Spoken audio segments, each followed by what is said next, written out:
Thanks everyone for coming. My name's Ben. Uh, I'm with the Rising Artists Foundation. We are a music nonprofit. We provide holistic support for young artists around the country, including grants, creative support, music industry education, things like that. And so for these next 6 weeks, we are in Pittsburgh doing a program called Fourth River. We're doing it with the Honcho guys who are back there. And so these public music industry sessions are going to happen every week and be covering a variety of topics. There's little flyers over there that list out the topics and what's happening each week. So come to as many as you can. We want to take a second to thank the people who sponsored the program. So Pittsburgh Cultural Trust, Citizens Bank, Mac Miller Fund, Ableton Resident Advisor, and the Paul R. Judo Grant. So thanks to them, we can do this. And yeah, I will. This week's about publishing, and so I'll let you guys introduce yourselves. I am Zack Weinstein. I co-founded and run a publishing company called Sunset Songs, which I started in partnership with the Brooklyn label Mexican Summer. Got into music from touring in bands and playing music. Eventually, moved into a more suit level as a creative. My background's in A&R and publishing. I worked at this company called Big Deal Music for about 10 years, which was purchased by Hypnosis in 2020. Worked with a lot of really cool artists over my time there, such as Geese and Cameron Winter, Kamasi Washington, Dave Harrington from the band Dark Side, Health, who I know that Ben has worked with in the past that we were just talking about, Hop Along, and I managed a few artists for a number of years, an artist by the name of Lorraine, a producer-writer named John Bapp, who now goes by Maurice II, and just about a year ago, Mexican Summer hit me up and said, do I want to start a publishing company together? And I said, hell yeah, let's do it.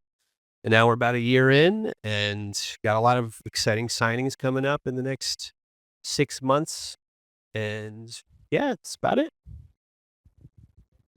I'm Bradley Palmer. I am an A&R at a company called Concord Music Publishing, which Concord is sort of one of the largest independent music companies in the world.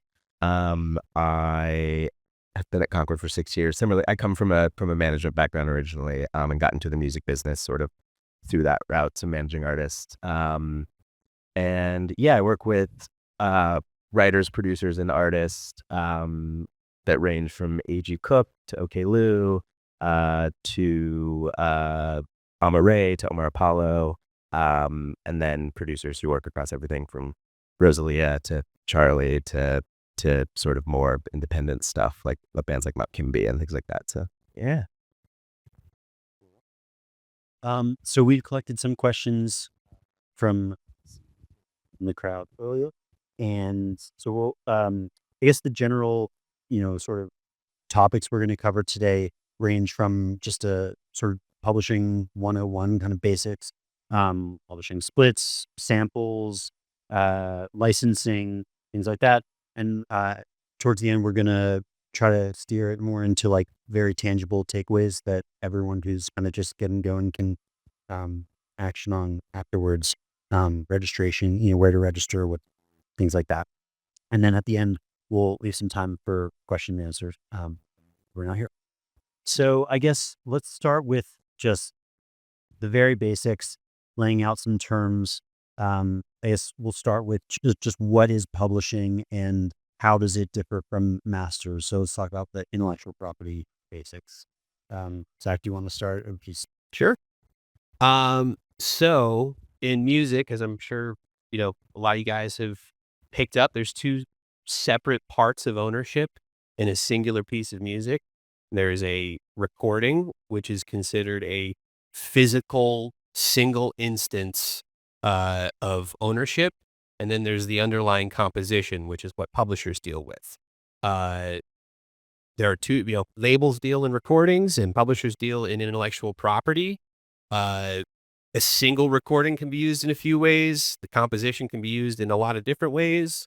The royalties that are associated with each are very different. Publishing tends to be a bit more complex, but yeah, so publishers tend to deal in songwriters and labels deal with performing artists. Doesn't mean as an artist that you don't write your own material, but there are a lot of instances, particularly big publishers that work with pop artists, that have writers working with other artists to make new copyrights. So okay, we've got labels handling masters and publishers handling the publishing. Where do let's talk about PROs like ASCAP and BMI. How do they fit in the mix? Yeah. So yeah, it's as you get to sort of the publishing side, there's a breakdown of how rights work, right? There's something called public performance royalties.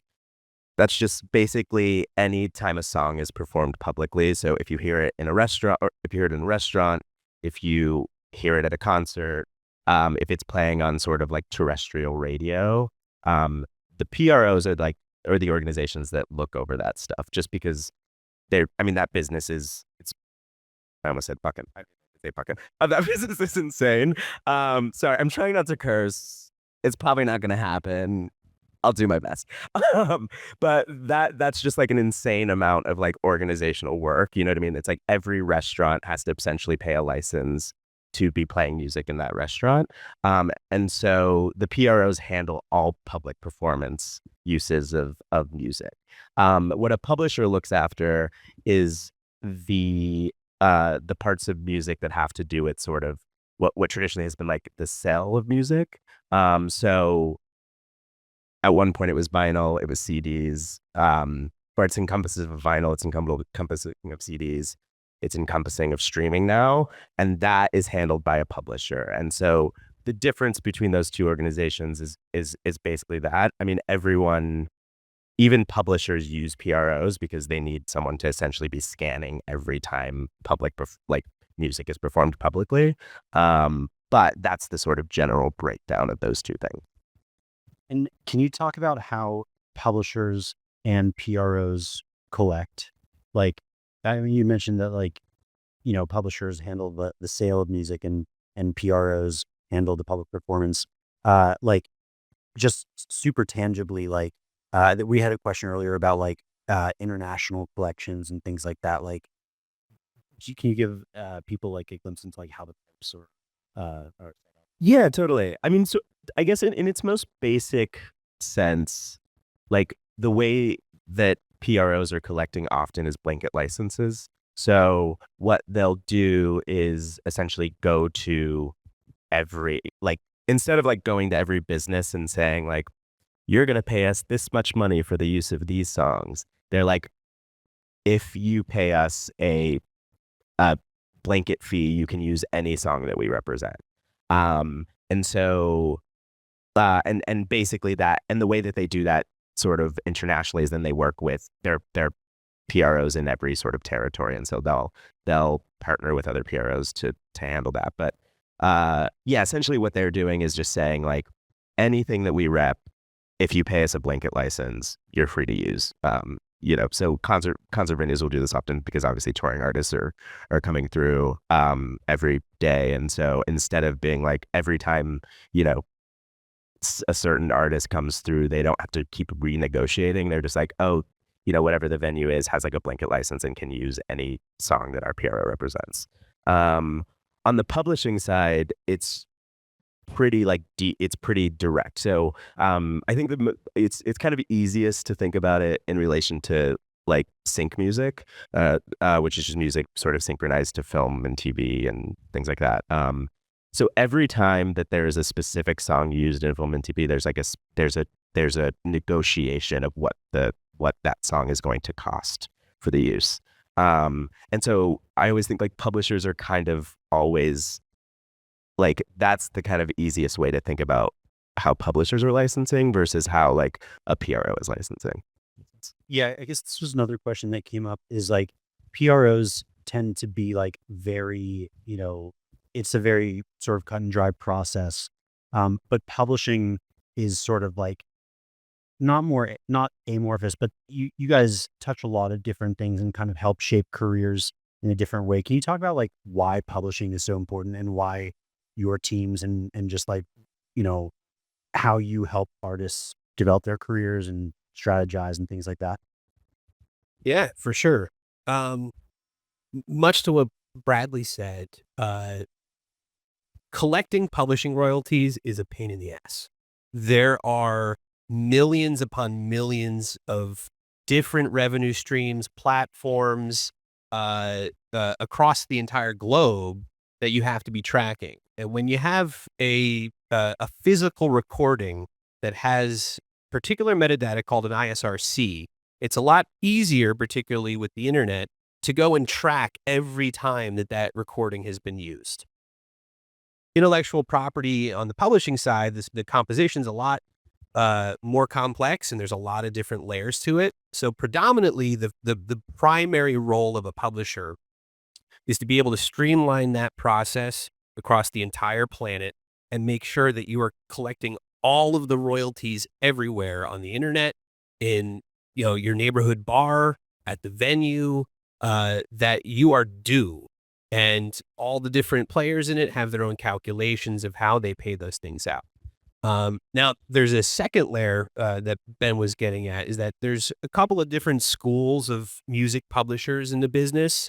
There are some that are acutely focused on just collecting royalties. Oftentimes, they have their own proprietary technology that they sell as being superior to other publishers. I have some debate there, but regardless, there's another avenue, which I'd say that Bradley and I both work at publishers that fit in this school, where not only the basis of the partnership is working on collecting royalties, but the added value is about developing careers as songwriters. And if you're an artist who also writes your own material, or you're a producer who collaborates with other artists, or you're just a straight songwriter trying to write hits for pop artists, there is a really strong creative element there. And working with a big company opens you up to a lot of different resources, a lot of expertise, to be able to continue to develop your career and get into different rooms. And that, I think, it can be a more fruitful relationship for people in publishing. But then again, there are some artists who say, I don't need your ideas. I'm good on the creative. My career's in full swing. I just want to get the most pennies as possible to the exact decimal point. I'll give you a hug at the show, but that's really it. And I think that it's just a different, approach to publishing in these different arenas. Yeah. So I managed musicians for about 13 years, and part of my experience with a handful of my artist careers was that, like, they were in their bands or they were kind of doing their thing, but then when their publisher, helped them write for other types of artists, it sort of got them kind of out of their comfort zone and actually like paved the way for a lot of growth in their own career. Like Caroline Polachek wrote the Beyonce song, and then after that, I think she felt like more comfortable as like a pop songwriter. And so there's a lot of instances like that. So I feel like publishers in general also have that kind of opportunity to sort of help kind of artists think in a different way for at different points in their careers. Yeah, totally. I think, I always describe, the publishing relationship as like a 360 relationship with the creative, essentially, right? Like, I think that when people think about record labels, like what essentially record labels do is like whoever you are as the artist they represent. So if you're making an album, they come on, they help make that record. And then you promote that record, and when you're done promoting that record, they kind of go away and wait for you to make another record and promote that record.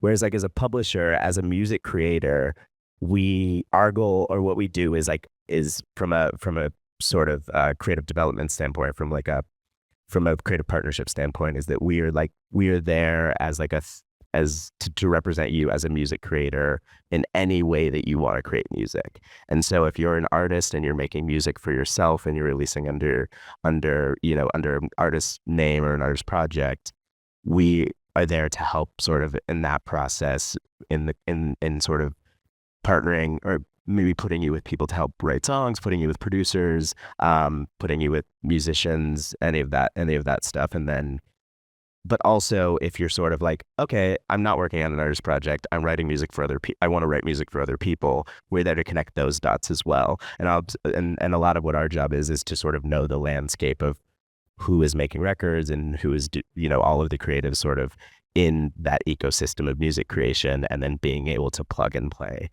people into that ecosystem. And then, beyond that, if you decide that you make music specifically for ads, creating the opportunities in whatever realm there is of music creation, for you to sort of really be like a 360 music creator.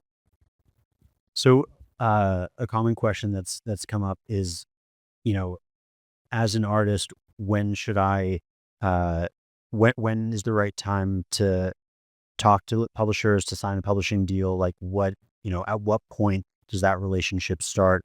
And is there something that like publishers look for in an artist who's coming up, or, what, and you guys as A&Rs, like, how do you, how does that process work?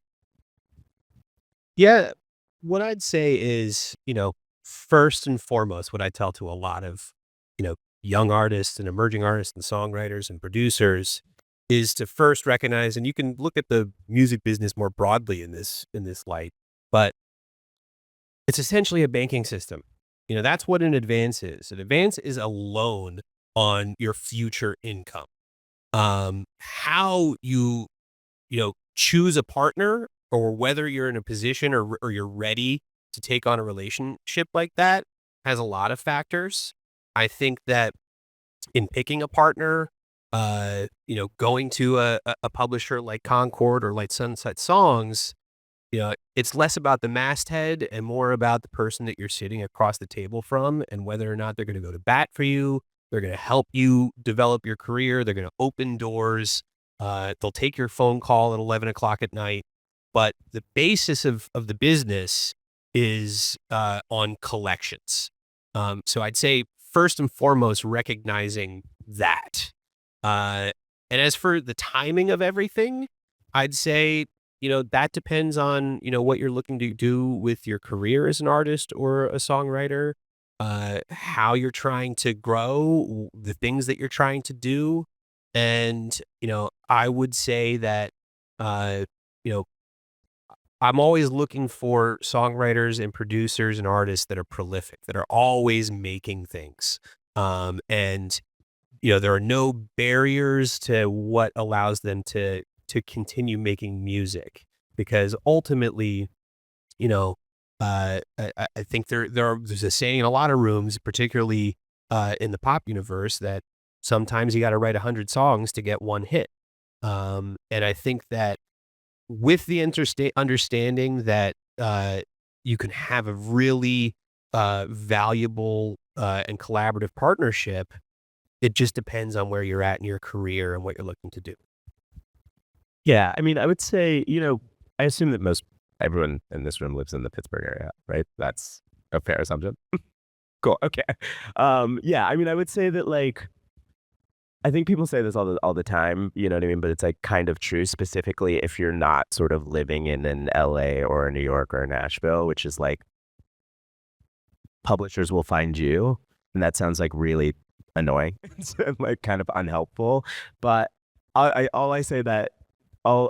mean by that is to say that, like, there is what we sort of do, and what cities like New York, LA, and Nashville help is that, like, creative community, right? Is like, as a publisher, it's if someone is working on a record or writing for an artist I find interesting, they're sort of they're plugged into a creative community. And so ultimately, I think what I always tell people specifically, like tell people to do, is like plug into creative community, right? And if you plug into creative community, like and something happens within that community, like the alarm bells will go off for publishers, right? And we'll sort of like, I mean, Mac Miller is a great example, right? If like Mac Miller is like blows up, or even, as he starts to build, everyone in that ecosystem is suddenly on the radar of publishers. And so we're suddenly trying to tap in and find out who's working on the records, who's doing what, how, like how we can sort of be a part of be a part of the world, because ultimately, only one publisher is going to sign Mac Miller, but essentially every other publisher is going to be looking at the people around him and being like, how can we sort of get a piece of that business, but also how can we find new interesting songwriters to plug into other businesses? That's, I sort of always say, like, publishers will find you at the right time, but the most important thing that you can be doing is, as a creative person, is like building creative community. And you can do that, in person here in Pittsburgh, but you can also do that digitally now. And there's so much of online, or so much of the online space has allowed creative community to exist, across cities and continents and things like that too. And just to clarify, like in the Mac Miller example, by the people in the orbit, you mean like people who are like producing? Yeah. Sorry. I mean, people make it. If you're just like hanging out, like, sounds good. Like, sick.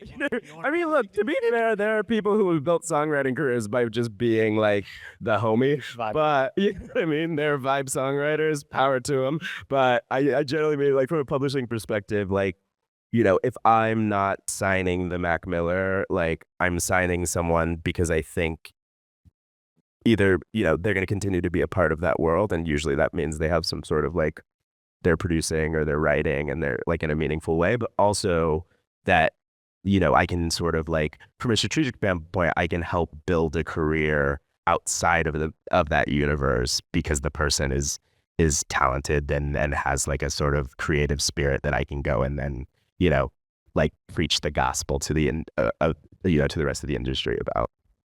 So, okay, that's a great segue into talking about splits. A lot of questions came in about questions about like how, say I'm collaborating with another artist on a track.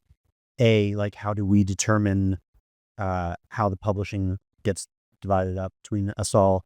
I just want to talk about remixes in a second, but let's first talk about just like, you're collaborating with another artist. When do we talk about splits? How do we kind of like decide that amongst ourselves? Yeah. Touchy. It can be touchy. I think that it's really it's a personal conversation. It's you want to make sure you're doing it at the right time. I think that you certainly want to do it while you are still, not over the finish line on a particular track, but you don't want to do it when the track's already out, if that makes sense. And historically, back in the days of the Brill Building or Tin Pan Alley, it was music gets 50% of the publishing, lyrics get 50% of the publishing. It's not that cut and dry, and I don't think it should be. I think it's a group conversation depending on how many people you're working with.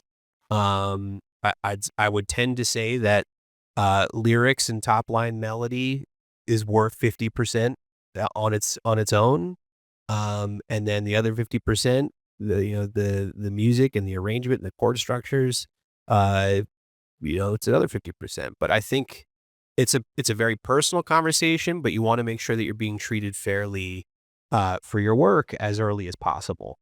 Yeah. Oh no, I mean, yeah, good, yeah, sounds good. I would also say too, I think that understanding the things that go into a composition are important too. I've been in countless conversations where there was a songwriter or a band, and in that band there was a principal songwriter. They came to the studio with verse, bridge, chorus, all the lead parts, the top line melody, and the rest of the band added their parts. I'm not sure in terms of the intellectual property, while that may be something on a specific instance in time on a recording, it's about determining how much does an individual piece of music within a composition affect the greater composition. So getting into specific parts can be a little bit tricky because, a static 4 on the floor bass line may not warrant publishing. But the biggest example I can think of right now is that Tame Impala song, Less I Know the Better. That bass line is essentially the hook of the whole song, where that's probably warranted for a more aggressive publishing take. So it's not cut and dry. It's not cookie cutter.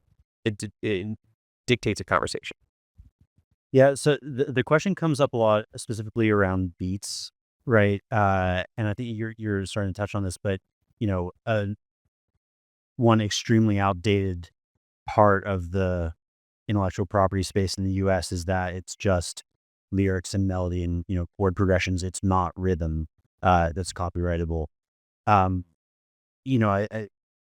do you guys feel that now that's sort of like do you think that's kind of like the lines are blurring between those things?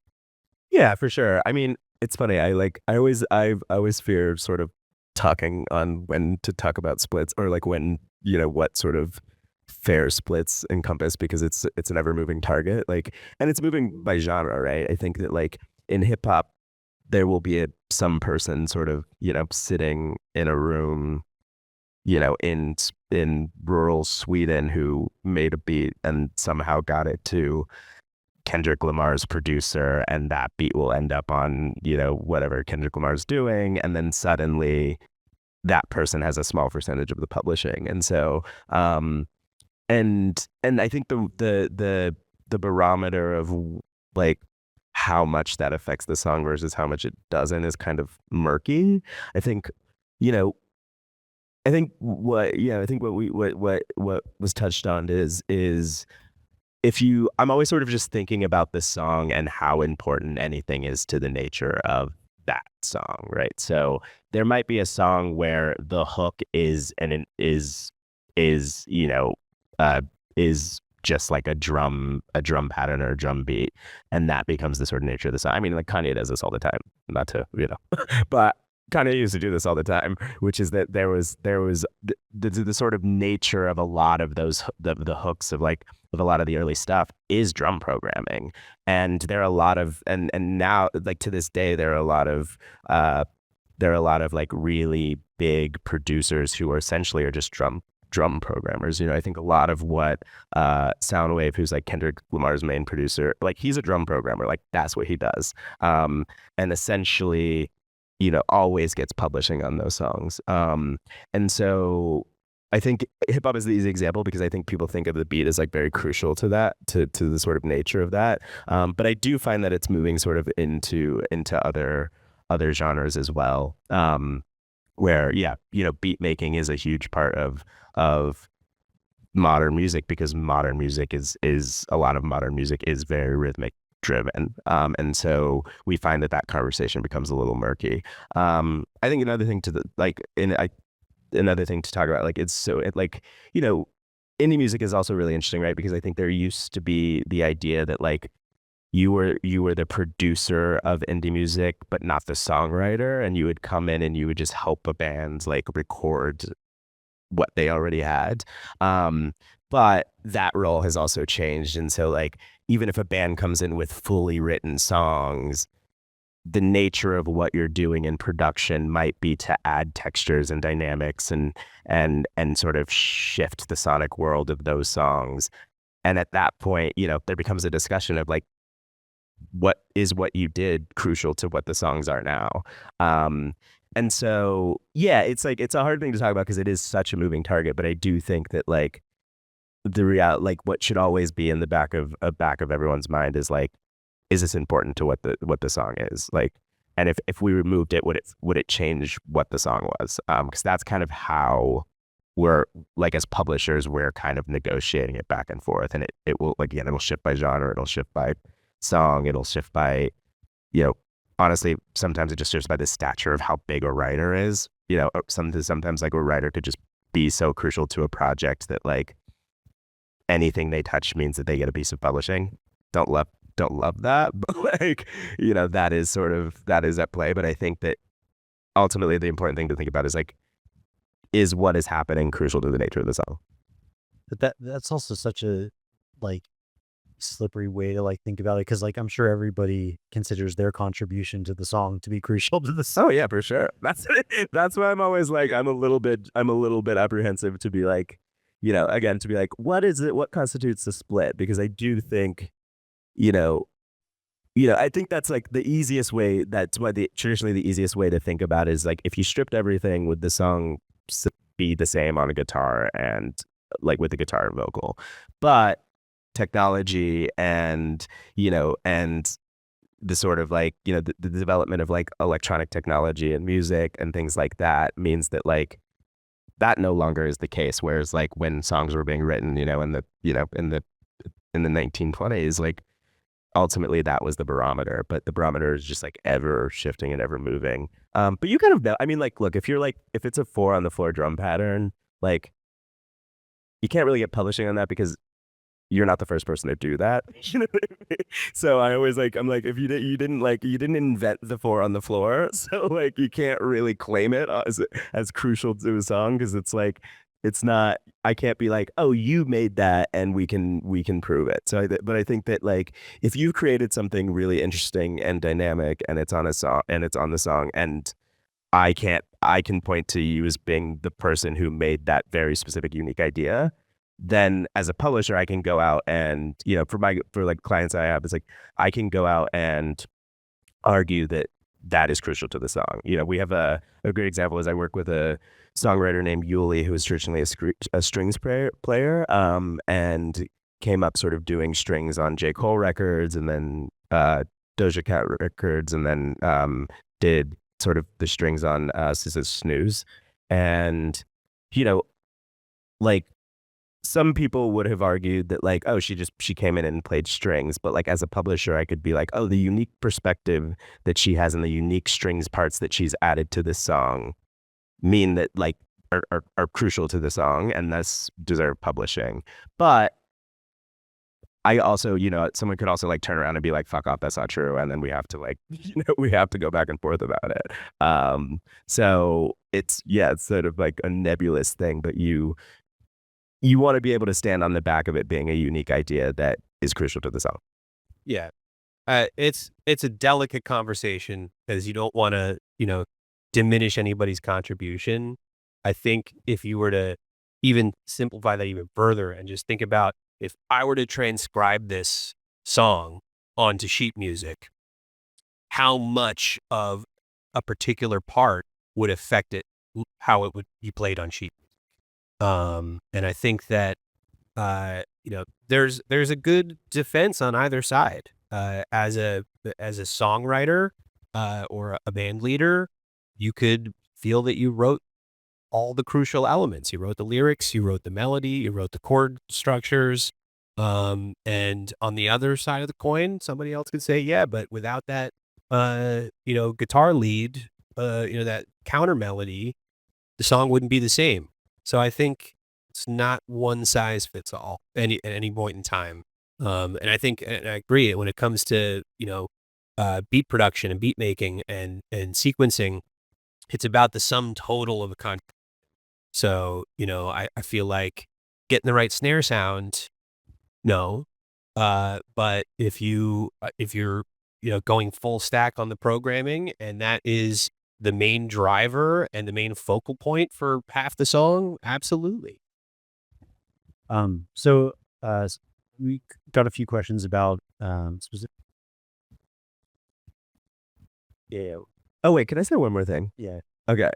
I'm not trying to like make this more. It's like I'm not trying to like obfuscate this idea either, but like you also have to understand that like when we're talking about who like what's crucial to a song, we're also talking about like splits are like we're breaking the song into percentages, right? So like even though something like, you know, even though a beat might not be sort of like, you know, the basis of a song, like what we're also talking about, like, does it warrant 5% of what's important to the song? You know what I mean? So like I say that to sort of illuminate that like these conversations are really fluid. Like they don't, even though it feels like there should be like what is right and what is wrong. It's like you're kind of talking about what is important to us. But you might be talking about like, oh, so if a writer writes the strings and there's 5 writers on the song, is what they did worth 10% of the song? You 10% of the like 100% of the writing, you know, and the other writers split whatever is remaining amongst them. So amongst themselves. So yeah, it's a really hard thing to pin down, but I do think like as a creative person, the important thing is to sort of be like, if I created something that feels like it contributed to the song, like you should go out and work to get a split. And then, you know, whatever happens in the negotiation back and forth is sort of up to the parties that be coming to an agreement. But at the end of the day, like if you feel like you contributed something important, then like go and, you know, get your back.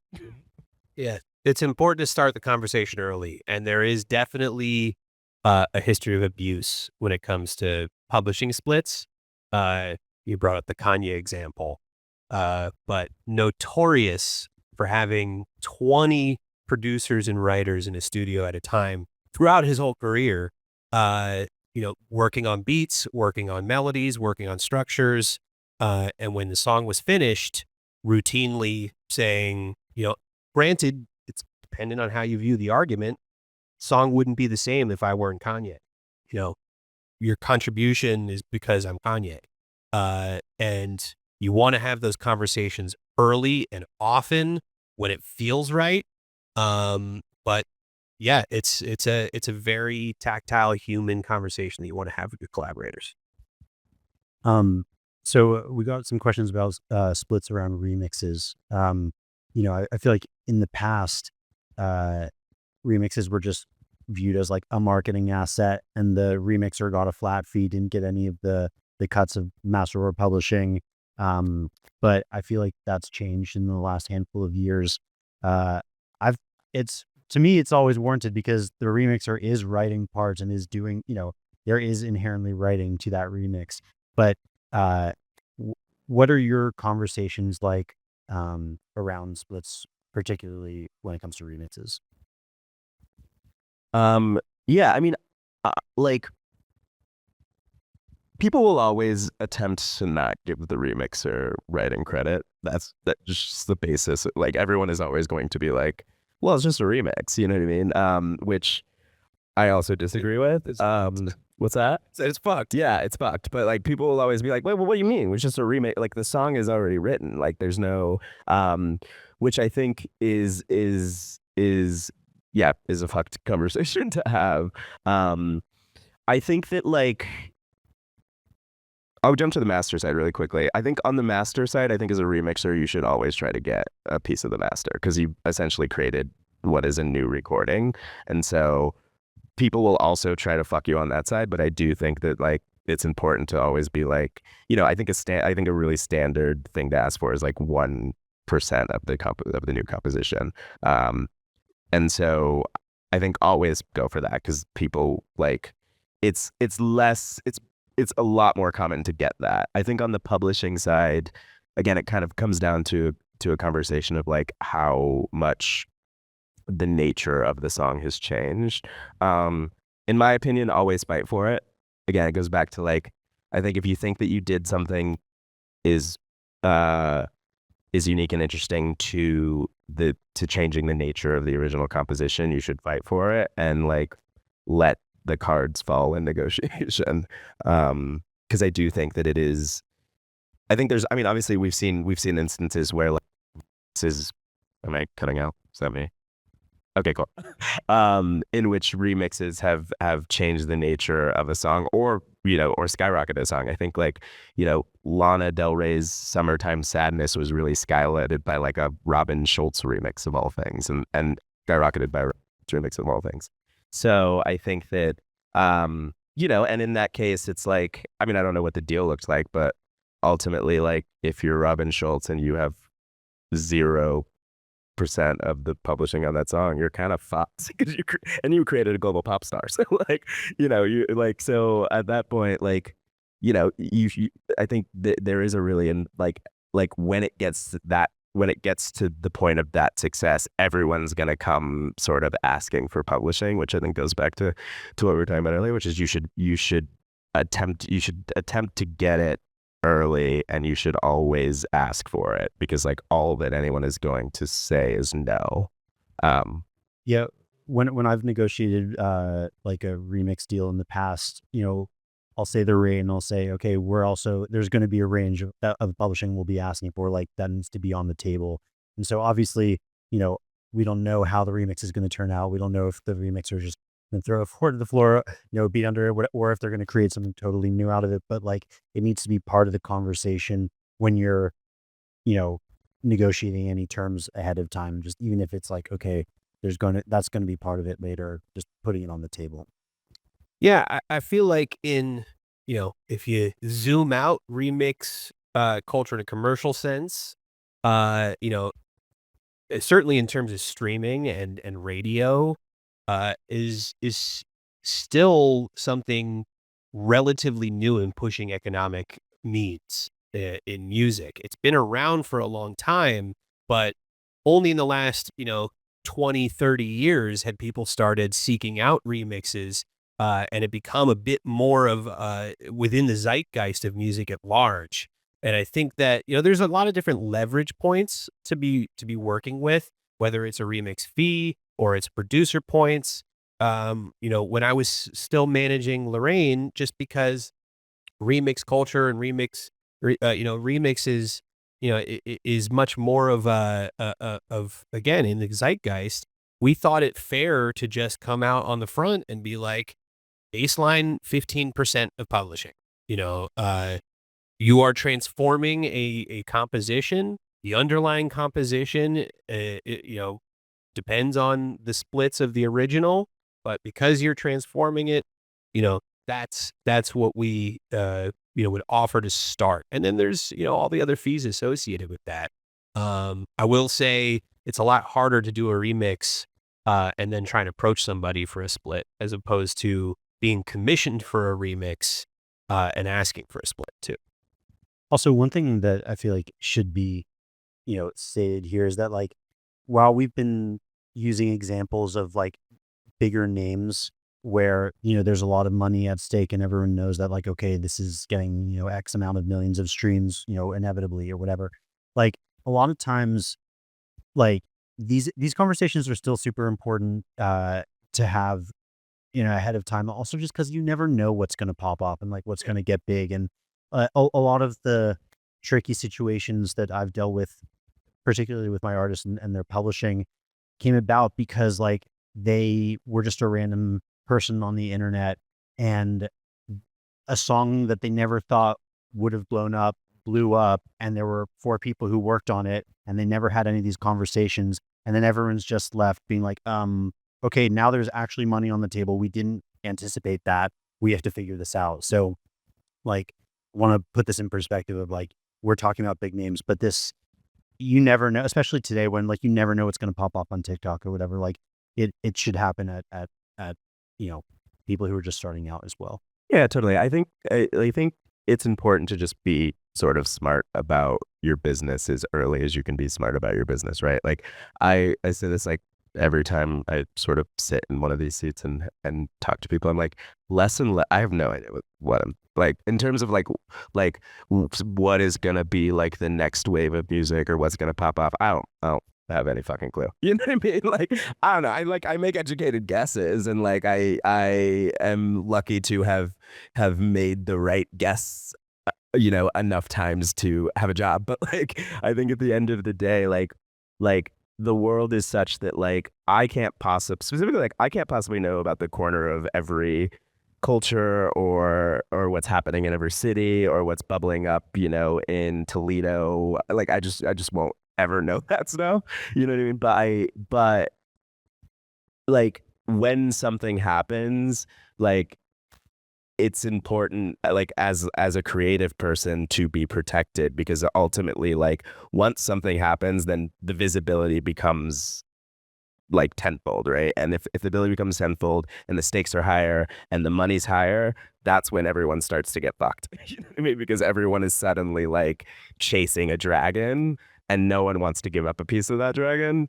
And the reality of it is like if you've already sort of started to think about this and structured your business such that like, splits are negotiated and taken care of, like, if you're writing hooks for your friend and your friend blows up on TikTok tomorrow, then it's handled. But if you're chasing it, suddenly like, you're chasing something that like everyone has a real vested interest in, and that's like kind of, that's just going to be a more complicated conversation by nature. It's in everybody's interest. Even your friend that blows up on TikTok, it's in everybody's interest at that given moment in time to get it sorted. And, I'm of the mind that it's, pretty easy to be successful without being a dick. You could have easy conversations with your friends, but the minute that money shows up, gets a hell of a lot harder. I think our friend Harry says, do future you a favor. And I feel like this applies to that, of like, have these conversations, you never know what's going to blow up, and you never know when money's going to come for a random track. So a lot of questions came in about sampling. So let's talk about that a bit. So let's start like super practically. Like, do you want to talk about, say a song that you guys represent is sampled by some other artist? How does it work? Let's talk about like how it's divvied up. I mean, there's negotiations with that too. Yeah, for sure. So the way that sampling works is essentially like that. Obviously, like as a publisher, if we have a stake in the composition that was sampled, those splits are negotiated, right? So that song, whatever it may be, let's say, I work with a producer named Tim Maxey who was across a lot of Kendrick Lamar's last record, and he has like a solo project that was sampled on the Kendrick Lamar project. So that solo song already has splits figured out, right? We've registered it. It's sort of like, I think in that case it's 100% him, but for the case of for an example, let's say it's like 50% him, 50% another writer. So yeah, splits are negotiated for that. So when Kendrick Lamar decides to sample it, then that sample is then like treated as its own writer, and then those percentage of the original song are then divvied up between the two original writers. So let's say like that like the song has their sample, we've negotiated a 50% stake in the new song, then those two writers of the original song split that 50%. Does that make sense? Kind of, as I'm being followed. If it doesn't make sense, let me know. But yeah, essentially like a sample is the way that samples work is that like the original composition is like, you should just think about that as like adding a person to whatever the song is. So if you're, let's say you're an electronic artist and you're sampling a song, right? Then your song, you would in theory control 100% of. You would be like the sole person writing the song, but you have to go and clear that sample on both the records, on both the like label and the pub side. And so what essentially that sample becomes another writer, and that sample also becomes another like artist. It's like it's like a collaboration essentially. It's like adding a feature to something. That feature then has a bunch of like underlying rules that manage it. But the simplest way is like you're adding another person to that composition. You're adding another person to that record. And thus like there needs to be some sort of negotiation on what that ad is. and then the parts below it are already, you don't have to worry about that because that's been negotiated by people like us. That makes sense. So okay, yeah. So if you are so if do this the other way. So you're sampling another thing, right? So how, like, when you say clear a sample, like, how do you track down who you need to clear it from? Also, I guess the term clearing.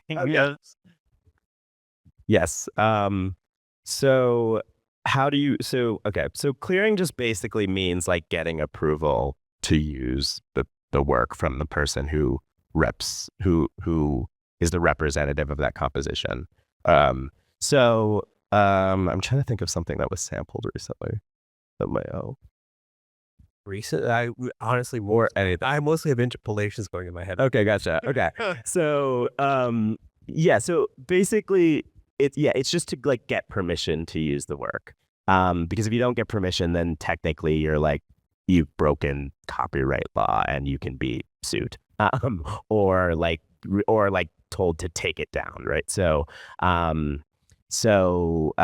told to take it down basically means to remove it from the internet, retract the release. So that's, clearance is just basically to get the appropriate permission to use it, which usually comes with paying someone a fee to use it. And then what was the second part of that? Also, just to add to that real quick too, we were talking about ISRCs, the little codes that are on master recordings. Sometimes if you use a sample and you don't fuck with it enough and make a new recording, a lot of the distribution platforms, particularly YouTube, has a really good ID platform where it can pick up the metadata that lives in your sample and says, you don't own this work, you can't put this up on YouTube, and it won't even let you distribute it. And it'll pop up on like who sampled and stuff, and you certainly didn't put it there. Nope. Yeah. Okay, you are creating a song that contains a sample of somebody else's work. How do you find the people to ask permission? Yeah, I mean, if a song is released, like usually it would have been in the most collect. If you're sampling a song that is like released on streaming services, like a song that's released on streaming services, like you can go on onto, like, all of those are repped by PROs. So like BMI, ASCAP, the things we started talking about earlier. They have sort of online repertoires that you can just go on and search the song, and you'll find out who sort of is the representative of that song. And then you can reach out, and find that person. It gets a little bit hairy when you're like sampling random shit from like deep YouTube corners. You know what I mean? Because then you basically have to like find a contact for whoever put that out, and then just email them and ask to use the sample. But like in most cases, if you're sampling a work that is released on streaming or vinyl or whatever, like you can go to like the BMI or the ASCAP website or any variation of a PRO and find that work. Yeah, they have a joint system. So if you just search on ASCAP, it'll also search the BMI one. So you can search that way. One thing that I've always found strange, honestly, is, when you're clearing a sample, for like on the master side, they usually ask for a flat fee, but on the publishing side, it's a percentage. Do you guys know why the master side doesn't ask for a percentage also? Generally because the publishing will generate more royalties in the long run. And because the underlying composition is really what's at factor. So the master side is, they could ask for a flat fee. They could also ask for a piece of the royalty splits on the master recording. But the publishers don't actually own that recording so much as the underlying composition. And it behooves them to get a percentage of the publishing, because without that piece of composition, your composition is, non-existent. And that I was just gonna say, yeah, it's with publishing is when you think about publishing is such a long-term game, you know what I mean? I think that like not that records aren't, but like it's, there are many artists who released records, in 2009 who like those records made a bunch of money and then disappeared. Publishing is really a long-term game, and because we have a stake in the composition, we really want it to be a long-term game, right? So things like sample, the reason that percentages, like publishers are often asking for percentages, is because something might be sampled like every 15 years. Like, I mean, I Feel Love, which was sampled on Renaissance, has been sampled time and time and time again. And ultimately, like what the publisher, that's great for a publisher. We sort of want that. And so if we have a percentage, like every time that composition like re-enters the zeitgeist, we can sort of claim a bigger percentage of it, or try to negotiate a bigger percentage of it. There's also licensing implications too. So if I sampled a song to an artist, the song goes crazy, I have a publishing split. If that new song is covered by anybody, say their song eclipsed my song in any way, shape, or form, a pop artist and producer took my work, sampled it, and their song blows up, but I've done all right, but I'm not a pop star. I stand to make from a percentage on that. And if that song were to be used in a television show or in a video game, or is performed at a bar or at a venue, and my composition is under there, I deserve a split too, because I wrote a piece of that composition. Without that actual split and ownership, any license, they don't have to pay me. There was a question that came in earlier about like, okay, I'm creating a song and I'm sampling another person's song, but I'm messing with it so much that it's like kind of unrecognizable. What should I do? Sample now, ask for forgiveness later. There's two schools of thought. As a publisher, always clear your samples, kids. But we recognize that everybody samples and makes new works. You can always ask for forgiveness later. You just have to anticipate that a publisher or a record label, especially if your song blows up and starts generating money, they'll hit you with a cease and desist, or they'll ask to negotiate. So it's all circumstance on where you're at for a sample. Yeah, like I guess kind of like my off the record advice for artists was, okay, I have this random ambient track on my album that's not going to be a single. There is a sample on it. Like, I don't have the money to clear it. I don't have the means to clear it, whatever. I would just say, okay, just try to keep that under wraps. And if any, like one place where how these samples will a lot of time get like discovered by the original rights holder is if it's placed in a movie or a TV show or whatever. That's like a major way that people discover it. I had an artist a while ago who was, he was in his college dorm. He made an album and he just threw a Ray Charles sample in that album, and the album blew up. Like, he did not expect it. The Ray Charles estate found it, made him take it off the internet, and made him prove that they destroyed all the vinyl that they'd pressed. So it was like, and this was like, he like put, that's a case for clearing your sample. Yeah. Don't. Ray Charles sample is probably not the best thing to use. That shit is going to be policed so heavily. Yeah, it's also who you're sampling. But yeah, like otherwise it's like, okay, there is such a tiny chance that this one ambient track is going to get any sort of attention. Just, okay, fine, don't clear it. But like, if anyone asks to put it in a film or TV show or to do anything with it, say no, it's not available for saying, like, no one can sample this song. Like, just make sure nothing is done with it that could eventually get flagged, by the original rights holder. Yeah. But that's the like off the record advice. Well, I think it's really good advice, because I think that ultimately, like, yes, these may be sort of massive companies who have people sort of their job is to find uncleared samples and license and like, clean up sort of all the licensing and all that stuff. But I think ultimately, like, the other part of that is like, a company like the company like Concord looks after fucking millions of songs, millions of copyrights.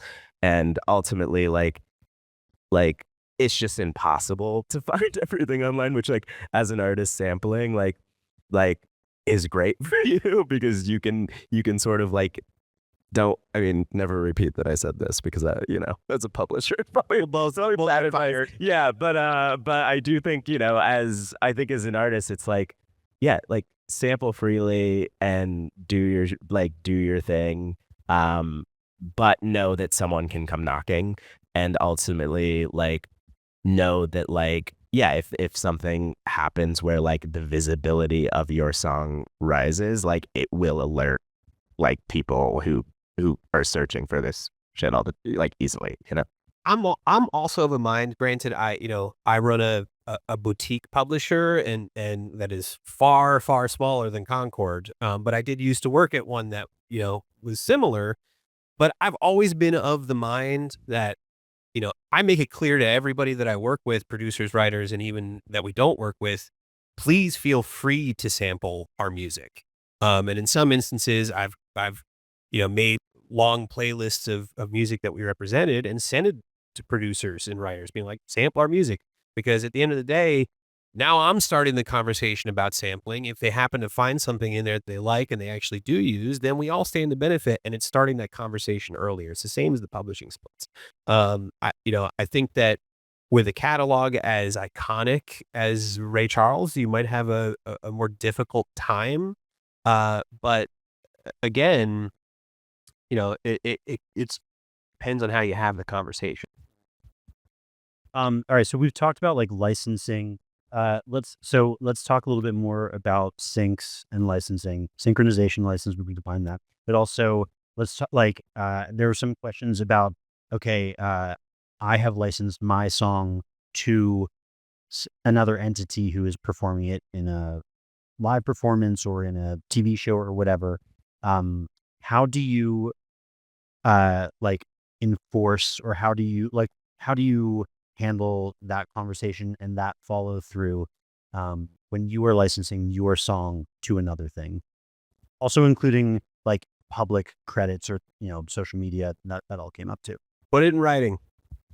Like if you take the money and you haven't properly vetted the paperwork and looked over all the terms and asked for credits and timelines, but you took the license, after the fact, they don't necessarily owe you anything. To stay on top of them, you need to have it in your initial license that you're going to be credited in the long line as such, that they can only use it for this amount of time. It can only be used in this amount of formats. If they spend money in advertising what they license your music for, then your fee goes up. If it's beyond just the United States and it goes globally, your fee goes up. With licensing, you want to cover as much detail as you can at the first instance, because after the fact, whoever licensed the music from you, they're on to the next thing, and you're going to have a hard time getting a hold of them. Wait, so let's talk about the points. So, okay, you talked about territory, like if it's just the US or globally or whatever, the duration that it's going to be used, whether it's going to be used as an advertisement or whether there's like boosting money behind it, where the credits are going to show up. So, tagging on socials, in a brochure, if it's a live performance, something like that. What else do you want to cover? Yeah. So, territory, the length of the term, how long that you are allowing them to use your music, the kind of use. Are they using an instrumental? Are they using your full song? Is it a background vocal use, which is essentially just the whole track without the lead vocal in it? How long are they using? Are they using 10 seconds of it? Are you using 30 seconds of it? Are you using up to the entire use of the song? The formats that it'll be used. There's a great term just called all media. And if you get an all media license in your inbox, they are going to use it in any way, shape, or form that they see fit. Generally, that means a higher fee. So you want to look at the formats, the type of use, the term, the territory, the length of the use, and am I missing anything? What about like the right for them to like edit or modify, or like how? What about that? Like if they're gonna like speed it up, if they're gonna take certain sections. I generally feel like that's pretty standard in every license. Because you're working with a a supervisor may be licensing the music from you, but they're working with a post-production house who is working on editing down a film or an ad spot or a social campaign, and they want to use your song. They just need to make sure that it fits their format. So I generally feel like cut downs and everything like that is pretty standard. And so long as, it's, very clear the scope of their use, then you have, the basis to hit them up and be like, yo, you didn't put me in the credits of your film. Or, I saw that you posted the organic digital post as a paid sponsorship on Instagram. What gives? You want to make sure that that's all very clear at the onset.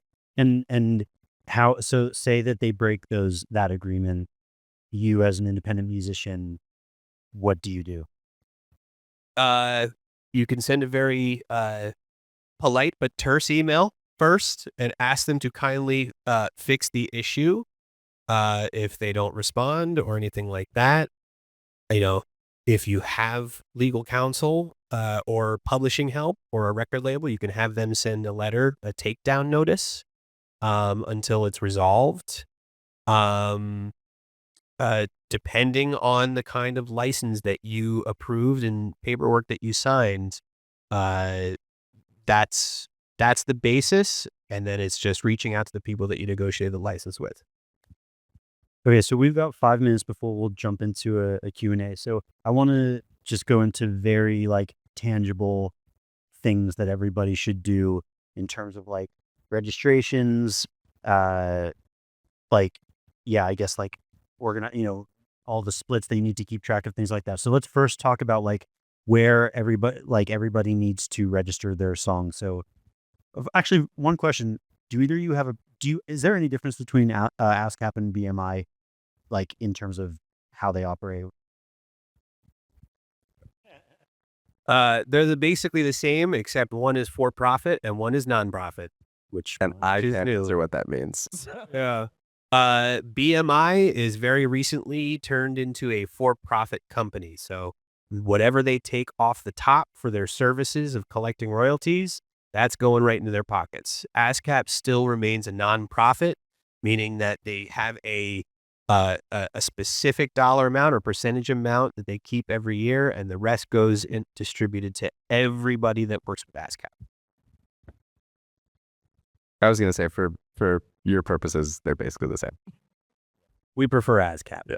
Okay, so Don't tell anyone I said that. So when you choose one, whichever one you're going to choose, what do you need to do? Because I think both of them have the like writer, like you set up your own publishing company in it, whatever. It's very confusing. So let's talk about the process of registering. Yeah. So there's sort of two sides of BMI and ASCAP, right? Which is that they represent both writers, which are all of you, and publishers, which are people like us.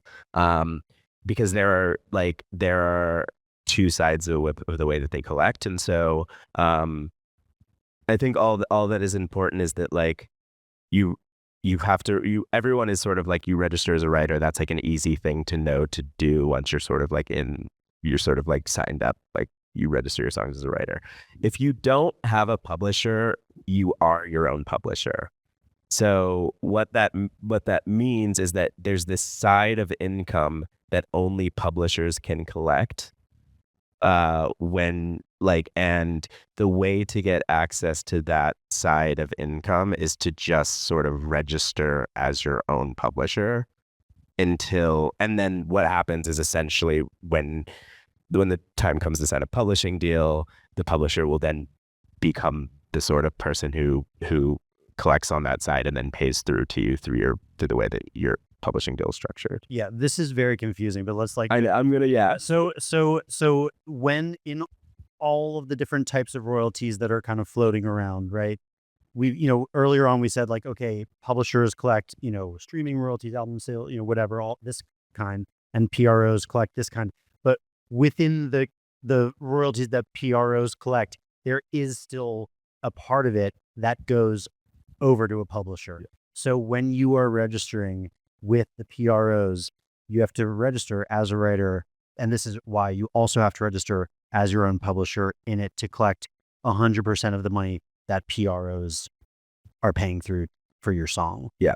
It's very confusing. It's very, I mean, publishing is like the sort of like thing about publishing is like on a nuts and bolts side, it's so fucking boring because you're just breaking down so many percentages. And so there's like, yeah, it's like you start in this like the PROs are collecting public performance, but like within that there's like a songwriter is due their side and a publisher is due their side. So if you're a new artist, like the important thing is to get 100% of that money, create like a publishing and like entity or like little business. It's just creating an account. Yeah, create an account. Kind of account. And then create an account for your writing. And then you're collecting all of the money that comes from, as we said, performance in bars and concert venues and restaurants and, radio. That's sort of how you can do that. The reason why it's like this, which much to our chagrin, is that copyright and intellectual property is still dictated by Congress, whereas record labels get to negotiate in a free market. And the copyright law in the U.S. states that there are two halves of publishing royalties, one that must go directly to the writer and the other half going to publishers. As a writer, you can also be your own publisher. As a publisher, you can't be a writer. Yeah. So it's all very confusing. So, okay. So you've created, you've chosen BMI or ASCAP. You've created one account as a writer. You've created another account as your own publisher. And so then you have your list of songs that you have, if you've written them all yourself, it's 100%. But hopefully, if you co-wrote them with friends or whatever, you have spoken with your friends and figured out what the splits are. How do you then register those splits in both the writer and publisher side? So okay, great. So you have your songs, you have the splits. You're already over, the first hurdle. There are two places in particular that you need to go look at, and that is ASCAP and BMI for your public performance. That will have what we were talking about on the writer side and the publisher side. You also must look at what's called the Mechanical Licensing Collective. It's a new organization that was created by Congress to collect mechanical royalties. So while the PROs deal in public performance of intellectual property, the MLC deals in mechanical licenses, which is essentially I've created many copies of this intellectual property. So a stream is considered both a public performance and a mechanical license. Anytime I press a new record to vinyl, there's a mechanical license. Anytime I stream a song, there's a mechanical license. So in order to get the full total of all your royalties, you need to be associated with a PRO, and the song has to be registered with a mechanical licensing organization. And now let's talk about SoundExchange. Also, this is technically not publishing, but we just for the sake of like where everything needs to be registered, I feel like we should just mention that as well. So PROs, MLC, and then SoundExchange is, for what's called digital performance royalties. So let's say I don't own any of the copyright or the intellectual property on the songwriting, but I performed on the record. As a performance artist or as a musician, I performed there. That's called a digital mechanical royalty, which goes to those artists, and that is calculated through SoundExchange, and collects all of those performance royalties and pays them out to performers. Yeah, so not technically publishing, but should be, as you're registering your stuff with those other with the PRO, the MLC, you should also register it with SoundExchange. Yeah, so I'm top to bottom. I wrote the song, I produced the song, I performed all the parts. Those are the 3 places. Yeah.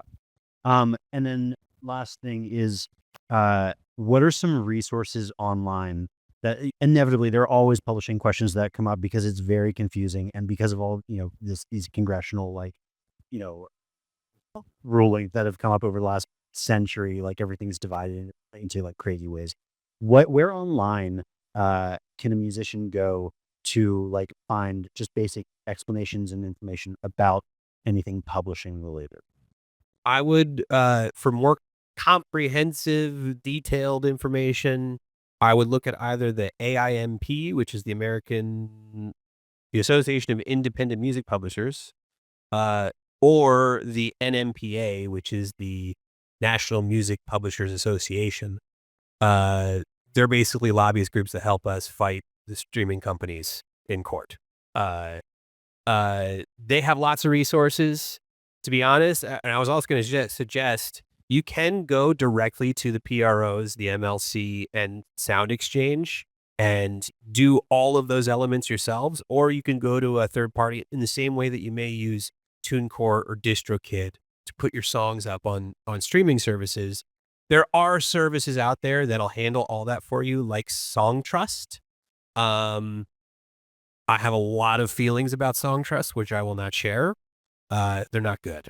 But SongTrust does have a plethora of really great resources on publishing at large.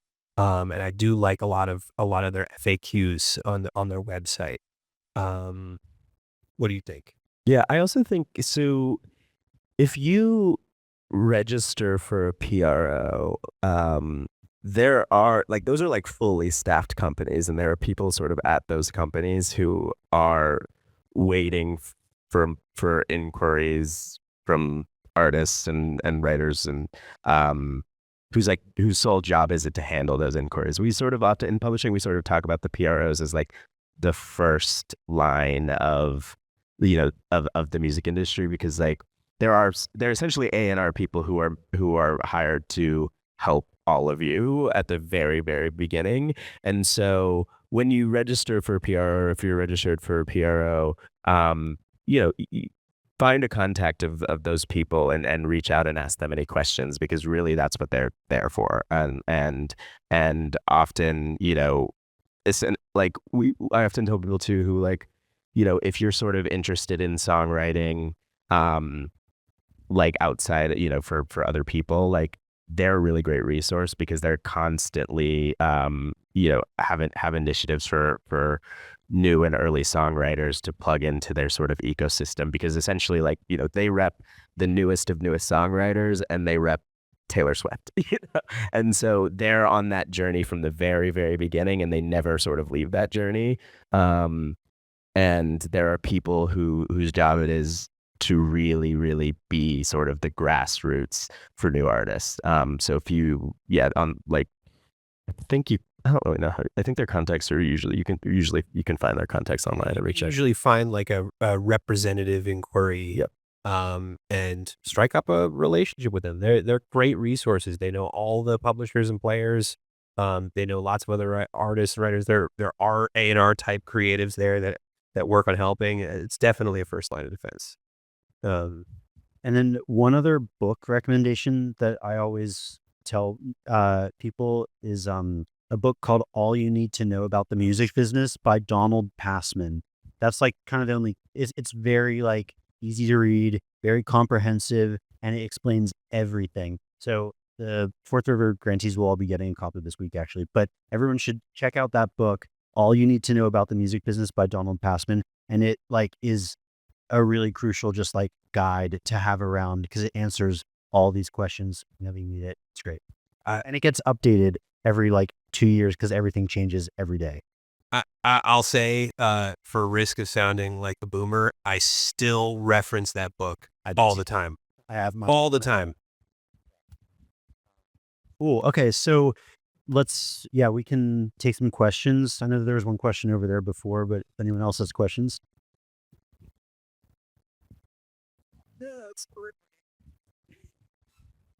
My question is about splits. You're talking about people, you go into the studio and the guitar player does this, da, da, da. But Nashville is based on session musicians. So is there a fine line between you want a certain sound, so you know that this guitar player can offer that sound and you're going to pay him. So now it becomes work for hire. So why should that person be entitled to split of the publishing when you brought him in specifically to do a task? I mean, Steely Dan, it would be a good example. Yeah. No, I think it's again, it's not one size fits all. I think if you're in Nashville and you're in the 9 to 5 session co-writing circuit, I think that it's a conversation. That's why day rates exist. If you're a session player and you're just coming in to play some parts, give you a sound to those parts, yeah, I would say more often than not, that's a day rate. Maybe if you are extremely established and very hard to get, we could talk about it. But I think that it all depends on the instance. That's why day rates really exist.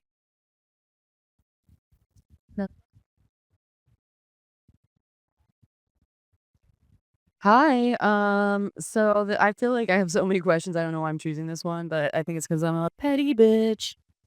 Is there any way to say I don't want my music played on this station, or you know what I mean? Like things even on our scale, you know what I mean? Like again, if I wanted to be petty and be like, I don't want this channel. Just if I die, please don't celebrate it.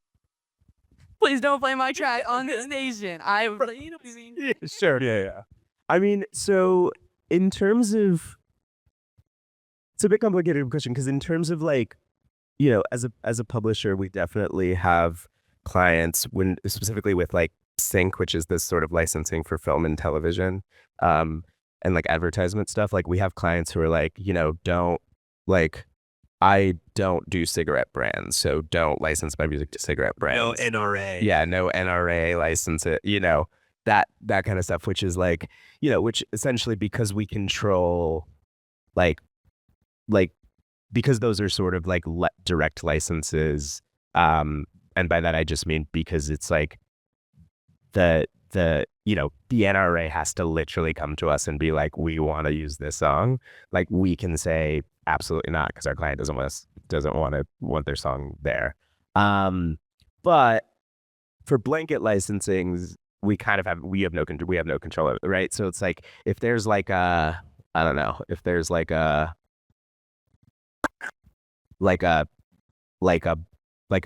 bar somewhere that is problematic, there's no one who can stop that bar from playing your music if they have a blanket license.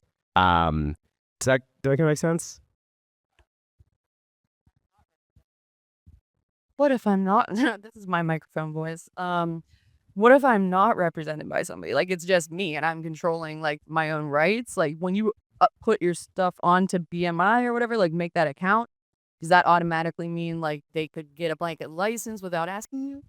They could get a blanket license regardless. So if your music is available on a streaming service, that bar, for instance, they could just have Spotify and be playing a Spotify playlist. And if your song happens to be available on Spotify and comes up, they're paying to be able to do that. And that would require you to take your song off of Spotify. I guess maybe if there were a way to geotag a very specific building, we make that happen.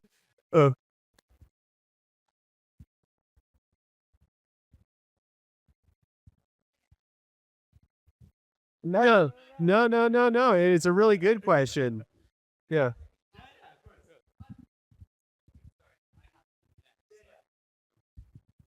I just have to add something about in this age, you kind of have to realize that once you put something into the soup, the internet, and it's gone.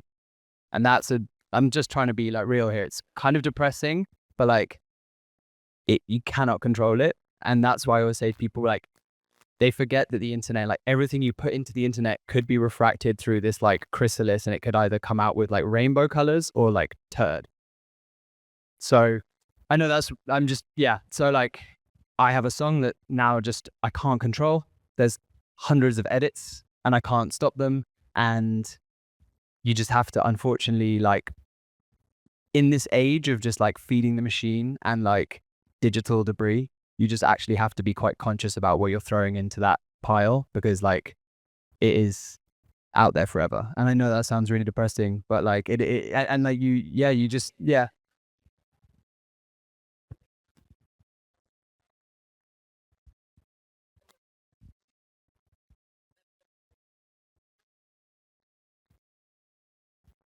Yeah, no, totally.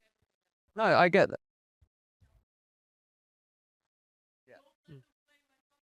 Yeah, and like, and maybe, you know, it may be like putting into a contract that your music could never be used to like they couldn't like create a hologram of you after you die.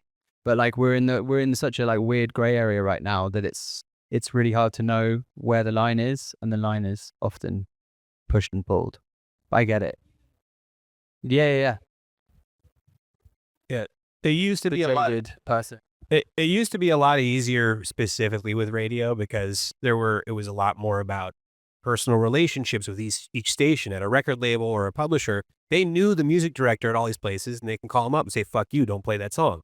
But with the internet, it's a lot more difficult. However, there are instances, you know, it has to be enacted digitally with all the different stakeholders, but you know, ongoing right now, I've worked with plenty of artists, and it's a movement growing of artists and songwriters geo-blocking certain countries or certain cities from their music being available, which, you know, can be used as a form of protest. It can be used because you're petty, but you know, there are ways. But once I totally agree, once your music is on the internet, once anything's on the internet, say goodbye. Yeah. I'm standing up so I can see you both. I'm not trying to like make it so official, but I was part of a 3-person sound design team for a play that involved creating original music, which that play is now moving on to tour. They can't afford to bring the whole team with them, so they're kind of in negotiations of consolidating that. The tracks that were maybe written for the play or already made and used for the play feel more like standard licensing stuff that y'all covered. But there's also aspects of that involve systems of like recording live feedback looping or instantly looping vocals from lavalier mics worn by actors or players in that.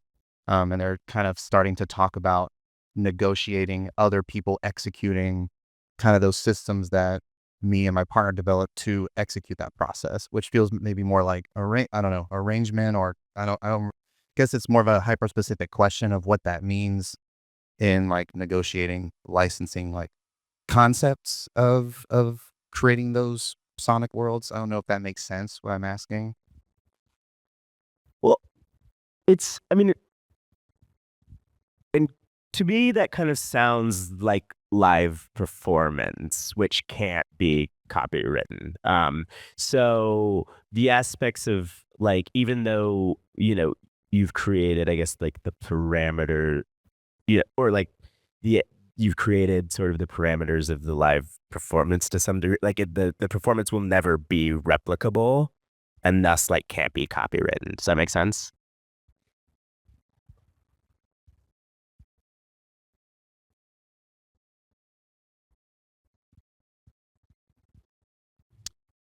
I feel like you could probably have a conversation. You could maybe license the process to the theater company.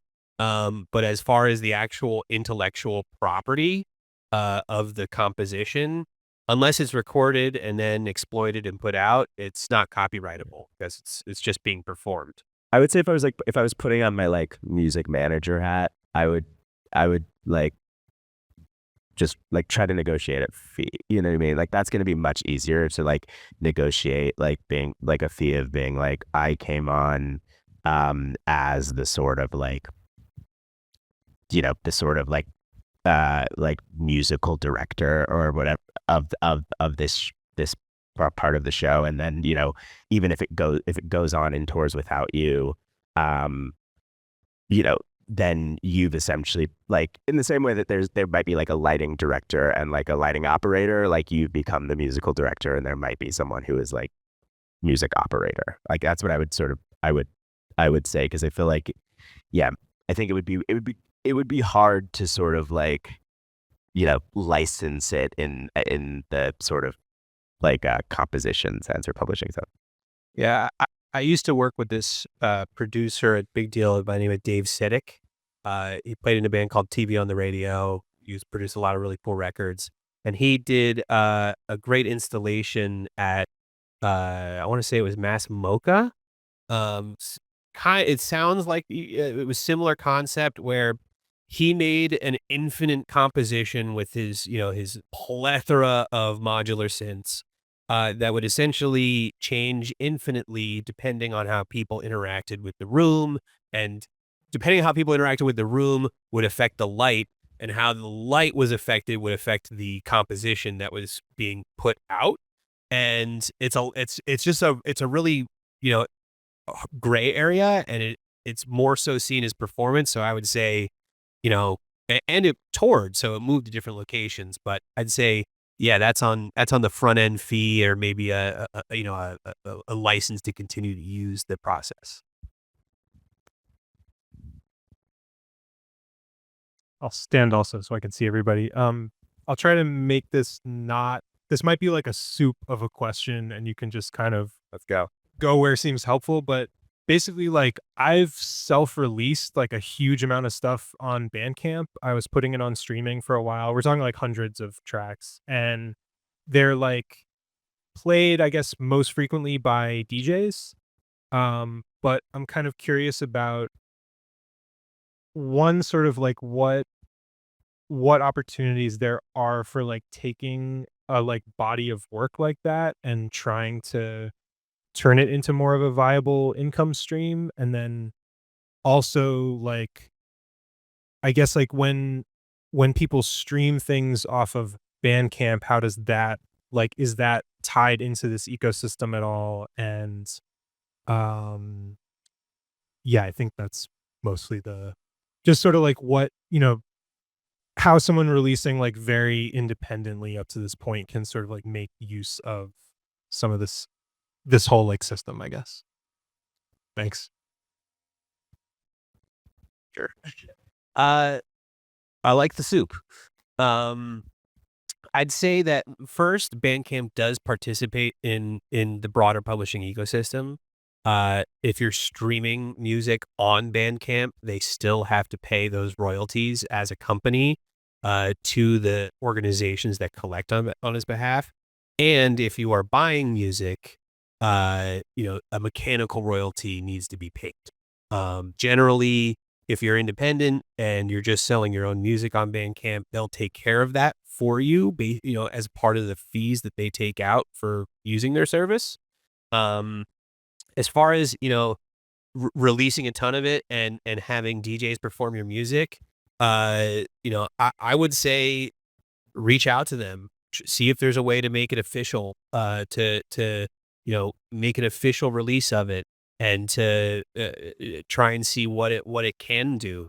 I'd say in this day and age, it's tough to be siloed to one platform or another, just because I think audiences have become more niched and are more centralized, and they all have their different preferences on where they listen to music or how they buy music or whether they pay for it or not. And as ever, trying to grow a career and actually make a living, which we all know is incredibly hard as independent artists, you want to make sure that your art is in front of as many people as possible. Yeah.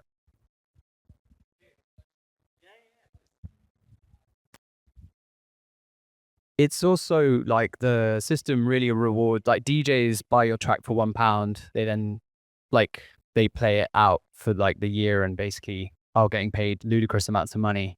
I'm part of the problem, I know, but I think what Zack DVS1 was doing, which failed sadly, which was was to build the system where you could submit like okay, this is what I played.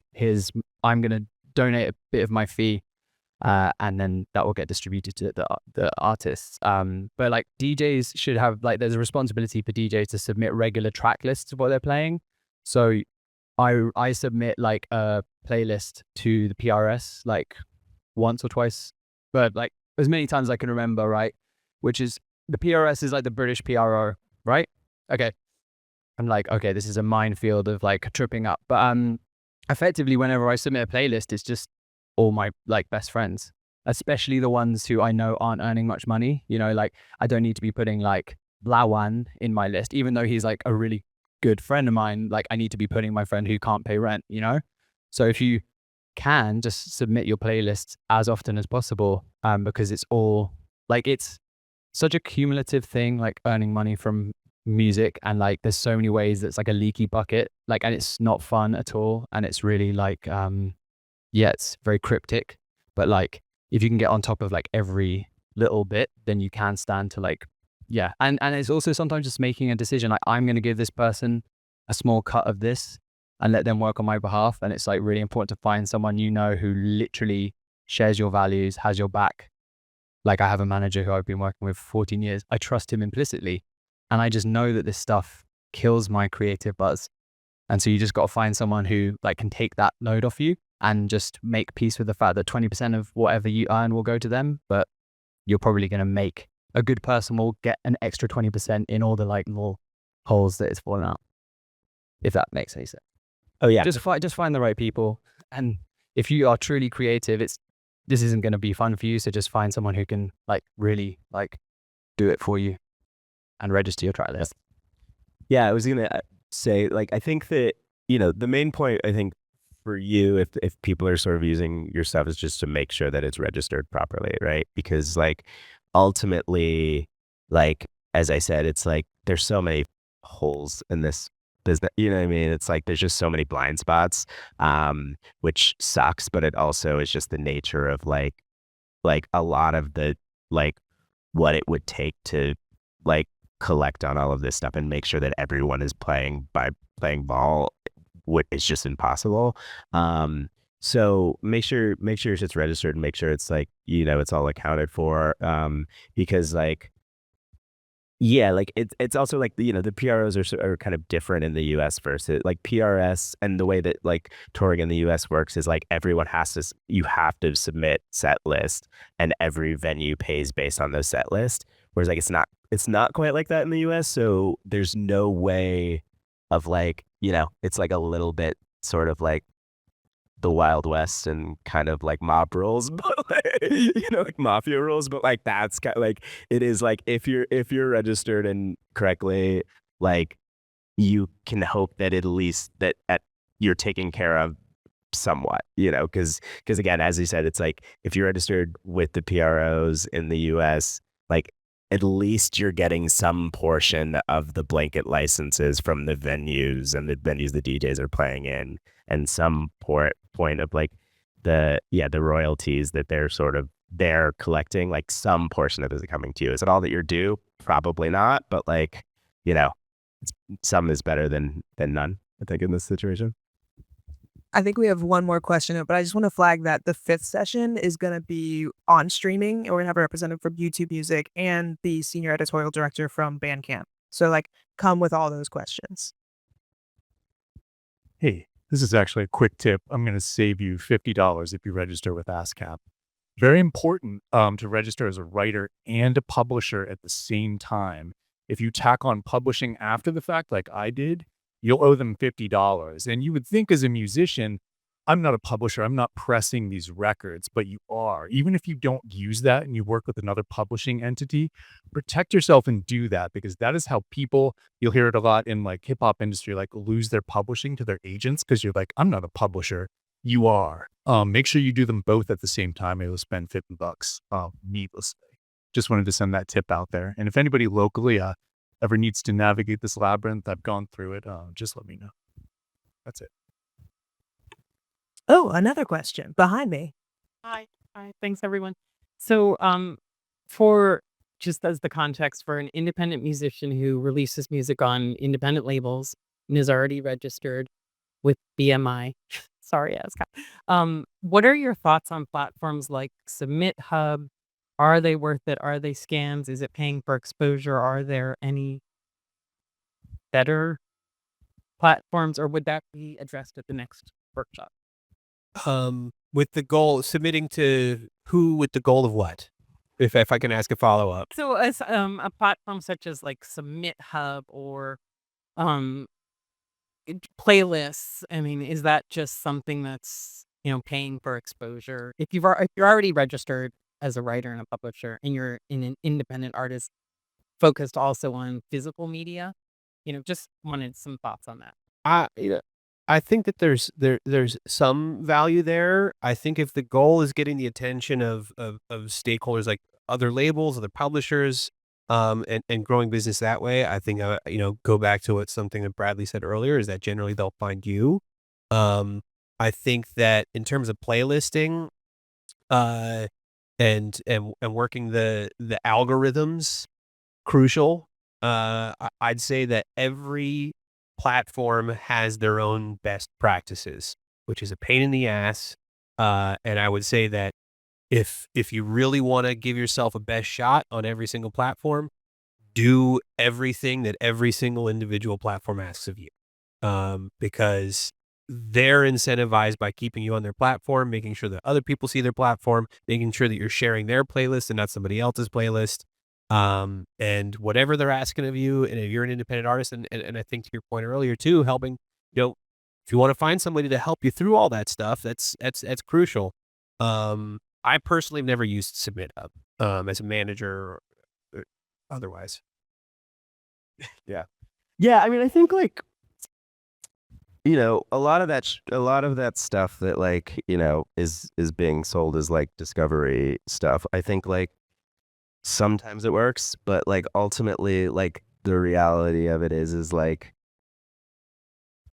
attention comes from anywhere. Like I'm sort of always like, you don't need to like, don't pay someone who says that they'll bring you attention, like when you can just do that yourself. I mean, it's obviously fucking difficult, and that's the part of the music that is the thing that we're all sort of trying to figure out every day. But yeah, I think like, if it seems, I don't use Submit Hub either, but I'm like, if it seems like something that feels real, then give it a try, and you'll very quickly realize if it is real or if it's not. But like nothing like beats like, building and growing visibility through like community and all of that shit. I think like ultimately, like if you end up on some sort of random spot playlist, I'm less likely to find that than I am to find you in the midst of something really interesting happening here in Pittsburgh, right? So no, totally. I just think it's like, it's just one of those things where it's like, it's, people do it, and some like it's worked for someone, but I don't know that it like, I ultimately tell people, I'm like, it's worked for way less people than the amount of people who use it, and that the cost benefit analysis of that is sort of up to you, but that it does really, I think a lot of those things, like, I've had friends who've used similar platforms who are artists, and they're like, within weeks they were like, okay, this is clearly not actually doing anything, and at that point, then probably not worth it. Yeah, I will say, like, I would personally advise don't do it. Just I've never seen it work well, and I also think that currently the returns of a playlist placement have just plummeted too. So it really is. I just feel like it's kind of irrelevant. I also think that like when I've submitted my artist stuff on Spotify for artists or whatever, the thing that like always ends up yielding better results is like this, just giving the context of like the release of like, oh, this just got a mention in this magazine and is touring with this bigger artist and whatever. And so for, that kind of context is much better than some like bot trying to get, whatever random playlist. Because there's also that stuff now is also just filled with AI slop too. So I would say don't do it. That's my personal Yeah. opinion. It's a promotional pipeline too, just because a lot of the majors hold a big stake in particularly Spotify and a lot of the platforms. They're dictating a lot of the time, what's moving to the front of the algorithms. And I do think, community is much, much stronger than that in getting attention.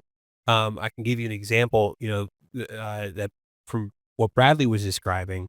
When I first met one of my early management clients, this guy, John Bapp, I happened upon his song on Bandcamp, because I was doing my job as an A&R. I was digging, and I found a song, reached out, we struck up an email relationship, and through meeting John, I later met and started managing his wife, Anna Wise. I met this kid who lived down the street from John, who he taught drums, and it was JD Beck. And there was very much a community around an individual. Whether or not John was at the epicenter of it was, regardless. But there was a community of like-minded people that were talented and were excited about what each other were doing, about sharing what each other were doing, about making some cool shit. And I think that goes a lot further.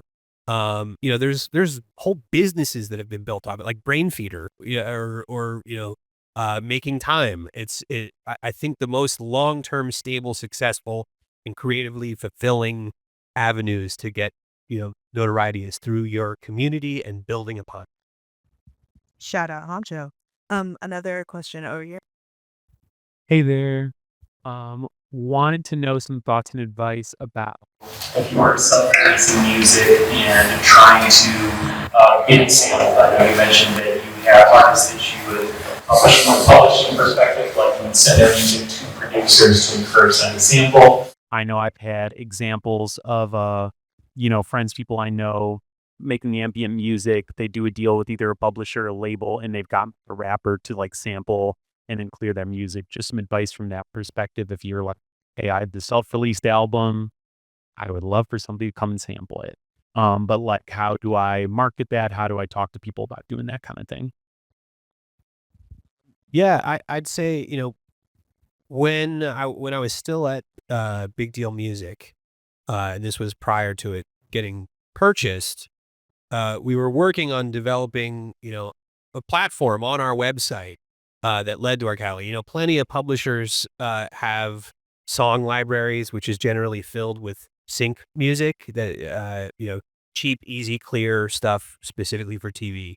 But, another A&R and I, my colleague at the time, Craig, we were, we had worked with this band Beach House at the time, and they had just put out Depression Cherry, and,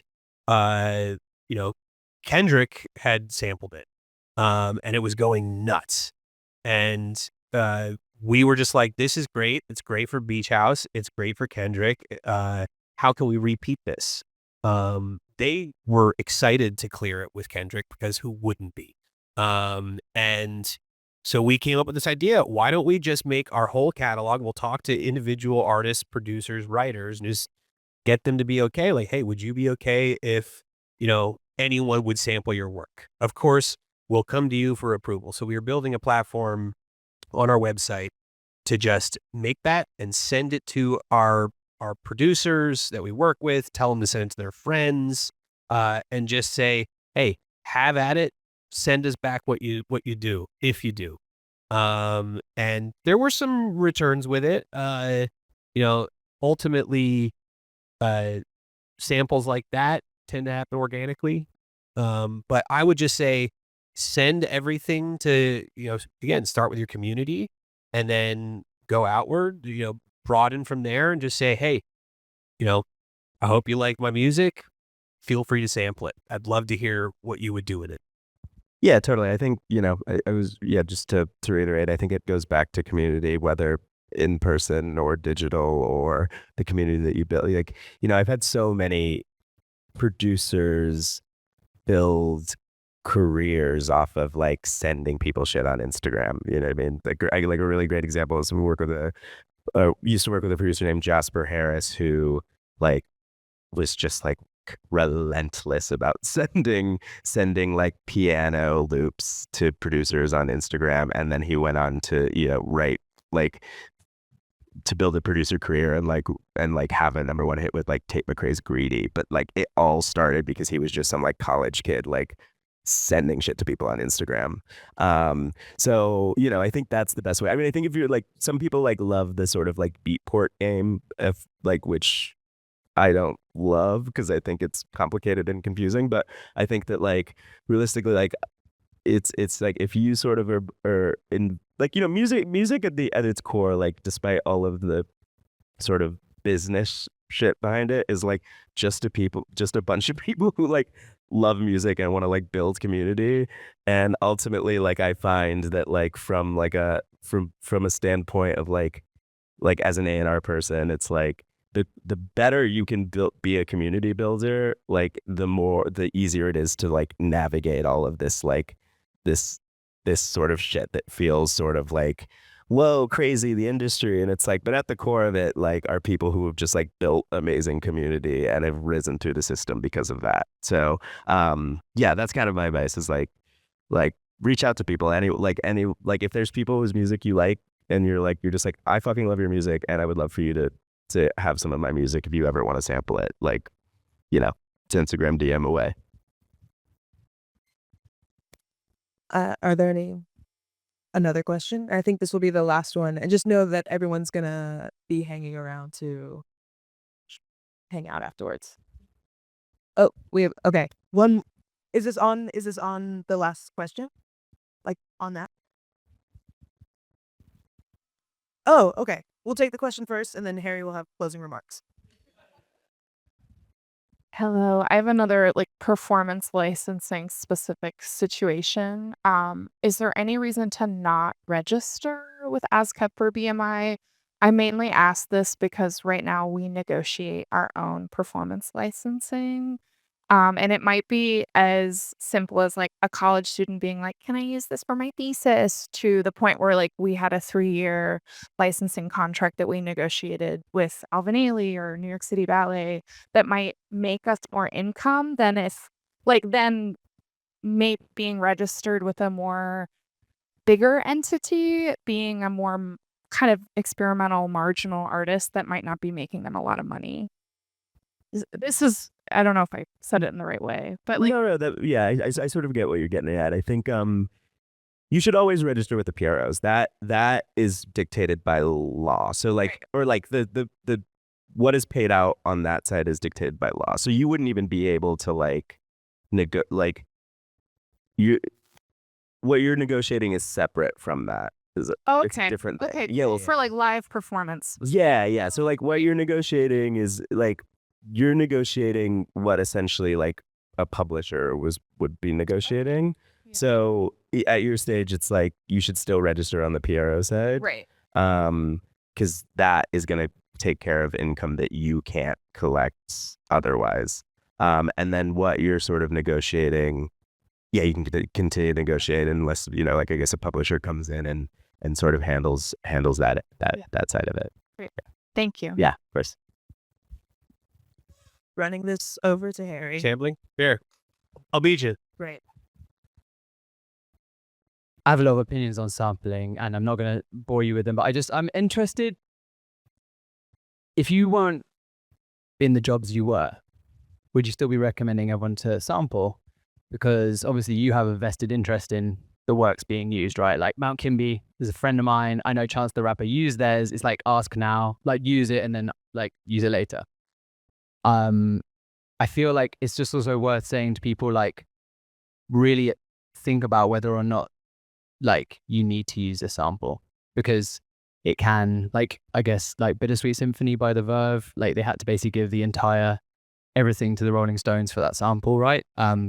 Ultimately it built their career, but it's the most popular song and it's eclipsed everything they've ever done.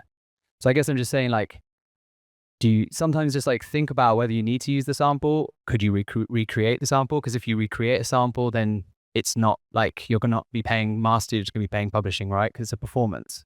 So yeah, like if there's a sample that you like, but you could actually recreate, or you could kind of like modify, do it yourself, like it's worth exploring that. And that's not to say you shouldn't sample, but I just think that like it's so much harder for a sample to sneak under, because publishing is like one of the last great frontiers, and it's being absolutely bought up by like some people who do not care about the music industry, like big venture capital. And like it's so advanced now how they can detect samples. So I'm just saying, like, yes, do sample, because it is creative, and at the best part, it's so collaborative and it's beautiful. But at the worst part, you know, it just becomes a dumpster fire. Yeah. I'm also not like, I think if you can create something yourself, don't sample. You know what I mean? I think it just makes it easier. You know what I mean? I think it's like if you can like create original compositions, like avoid sampling. And then also, like as I was saying, I think if you can like replay the sample, you know, yourself, then you're not having to deal with the original recording, and so that gets rid of having to pay someone on that side. So yeah, I definitely think like I would agree. Like if you, this is like not me being like go and sample everything. Like please, like you should mostly avoid sampling because of all of the shit we're talking about. It just makes it complicated if you you end up in a position where you've like sampled something and someone is coming after you. But yeah, I think I'm all like, yeah, make original compositions as much as possible, because ultimately then you're the sole person dealing with the rights to it, or you and the people you've created it with. And sampling just adds the extra layer of like something that might very quickly get complicated. Yeah.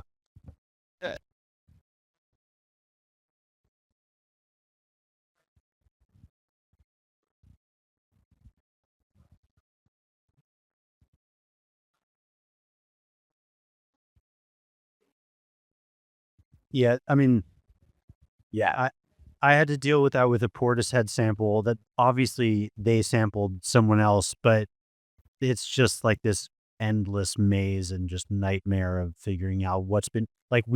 I went in when I was like, okay, should I clear this Portishead sample? I went in and I found the Portishead song, and it was very obvious that they had not cleared that sample. So I was like, maybe I shouldn't try to clear it, because if they call me out, I can just call them out. Right. And then what are they gonna do? But turns out it's a lot. Yeah, I will say one last sampling anecdote, because I think, as I was saying, I was like, this is in the case like why sampling is not always great is Concord reps my favorite things from The Sound of Music, which is crazy. There's a big theatrical part of Concord. I don't work in it, but whatever, it exists. So yeah, the company sort of owns that copyright. And when Ariana Grande made 7 Rings, whatever that was, they came to clear the sample, and essentially like the argument was that song is essentially my favorite things. And so Concord now owns 90% of that song. And that's like, and they came for 90% of that song. I mean, that's not, that has nothing to do with me, but I think that like, ultimately, like, you know, that's the argument for like making original music as much as you can, because if you don't, and something like that happens, like you become you are no longer have the power of negotiation, right? Like, I think they got so far down the road with that. I think the song came out, and then they came to us to go to the sample, and essentially they're not taking down an Ariana Grande song that is doing that well. So the company then could be like, we need 90% of that song. So always make original music if you can, because that is going to be far easier than even getting into the sample conversation. Cool. All right. Well, thank you both. Thanks for coming.